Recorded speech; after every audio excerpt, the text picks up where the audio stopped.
waxaa si habsami leh magaalada marka ee xarunta gobolka Shabeellaha Hoose kaga soconaya garoon diyaaradeedka degmada oo ay si iscilqaan isaga kaashanayaan bulshada magaalada iyo qurba joogta. Maalmihii ugu dambeeyay garoonka ayaa laga qabtay shaqadii ugu badneed waxaana hadda muuqata rajo wanaagsan taas oo muujinaysa sida ay bulshadu kaga go'an tahay hirgelinta garoonkan. Geedihii ugu badnaa ayaa laga baneeyay maalmihii aynu soo dhaafnay waana mid ka duwan maanta sida uu ahaa bilowga.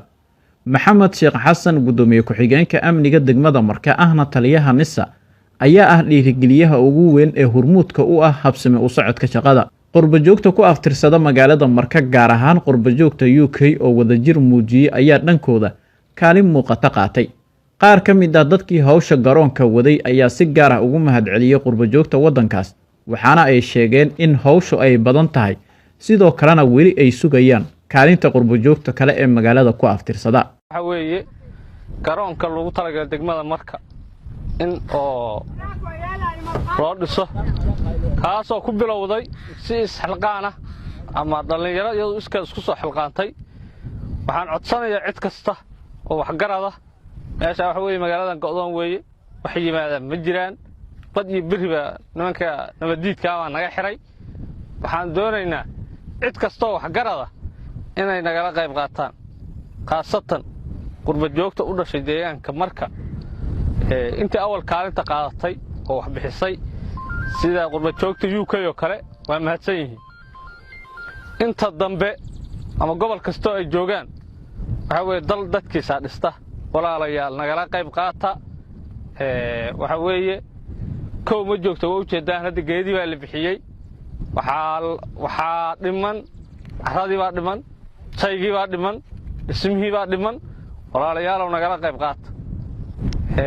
waxa weeye inaanu tabartayada ku tashanaana go'aansanay. hadda waa aragtaan inta uu marayo quraanjo u dhow waxa la muluc waa jiidaa. waxa weeye haddii aan isku tashano wax walba suurtagelaya.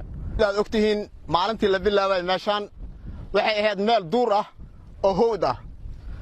hadda maantana aniga shakhsi ahaantay sidaan aaminsanahay saambay ay garoon caadi ku tahayba. run ahaantii waxa intaan lagu gaarsiiyaa waxay tahay isxilqaan iyo isku tashi. marka waxaan rabnaa dadka qurba joogta jaalidaha ku aftirsada gobolka Shabeellaha Hoose ama degmada marka inta dhiman inay nala qayb qaataan oo sida ay haddaba gacan noo soo siiyeen ay mar kastaba gacan noo siiyaan. waa ognahay heerkan iyo horumarkan Semberi waxaana gaarsiiyay waa idinka haddana hanaga harnin. maanta rajada aad bay wanaagsan tahay wayna fiican tahay. shalay iyo maanta rajada wanaagsan tahay kulay sidaan rajayhayna biri iyo maanta biri haddana ay fiicnaa doonto hadduu Ilaahay yiraahdo. waxaan u sheegaynaa dadka walaalaha oo aan ku tashanay inaanu garoon yeelano oo bilowno inaanu horta cadayno wixii aanu qabanay iyo wixii aanu dalaganka u tareemicnay xaqaan ahaan anagoo waxba haynin mid maskax keena iyo mid dhul bixiya iyo mid lacag soo dira wixii aanu isu geysanay meesha inoo maray horta inaanu idin sheegnaan maanta meesha u nimid dhulkii shalay duurka ahaa oo nu galay walaalayaal waa dhulka maanta lagu tashan karo ee wax la gashan karo. inaad ogaataan meesha aanu idin sheegay shalay inay garoon noo noqonayso wixii laga qabtay oo lacagtii la helay ee soo dirteen lagu qabtay horta wataas ma dhex taaganaa walaalayaal indhihiina adin macalina waad arkaysaan.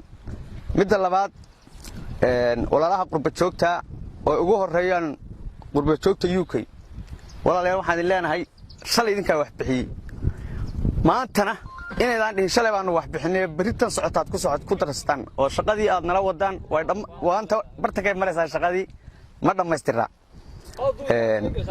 waxa kaloo walaalayaal aanu u mahadcelinayaa oo si weyn garoonka gacan libax uga geystay taliyaheena Maxamed Sheekh Ilaahay khayraad siiyo oo amnigiisa iyo wax walba ka dhameystiray kalsooni noo siiyay anaga dhalinyarada maanta inaan halkaas u gaarsiino Ilaahay khayraad siiyo dadaalaya aad iyo aad u dadaalaya. inaynu marka is ogaana deegaan hadaynu nahay walaalayaal oo lagu tashado magaaladan sidii ay uga bixi lahayd go'doonka ay ku hayaan nimanka nabadiidka ay u diideen bilicdii magaalada markay caasimaddu inay soo noqoto. inaynu walaalayaal dalka qofkiilaba u tashada inaynu u tashana dalkeena waxba inuu bilowno wixii aanu bilowno dhexda kaga tagnana ceeb ay nagu tahay. bilowgii aanu bilownay iyo hamigii aanu gaarnay inaynu ka meel gaarnaan rabnaa garoonkan ayaa haddii uu dhismo noqon doona mid faa'iido fara badan kusoo kordhiya degmada oo wajahaysa go'doon cirka iyo dhulka, taas oo sababtay in maciishadu sare u kacdo iyadoo lagu jiro waqti abaaro, magaaladana ay ku nool yihiin barakacyaal fara badan oo dhankooda u baahan gargaar, balse ma jirto meel loo soo marsiiyo. Dadka raba in ay magaaladu yimaadaan oo ay u soo dalxiis tagaan ayaa ku qasban in ay galaan safar badda ah, taas oo ah halis weyn oo ay horay ku geeriyoodeen dad fara badan kadib markii ay la qallimatay doontii ay saarnaayeen. Dhanka kale, weli waxaa maqan kaalinta dowladda, gaar ahaan mas-uuliyiinta magaalada marka ku matala dowladda federaalka iyo koonfur galbeed, walow maamulka gobolka Shabeellaha Hoose gaar ahaan guddoomiyaha gobolka ballan qaaday in maamulka iyo shacabka la isaga kaashan doono dhismaha garoonka iyo hirgelintiisa. Aweys Muumin Xasan, Aweys OK, warbaahinta dowlad goboleedka koonfur galbeed, gobolka Shabeellaha Hoose.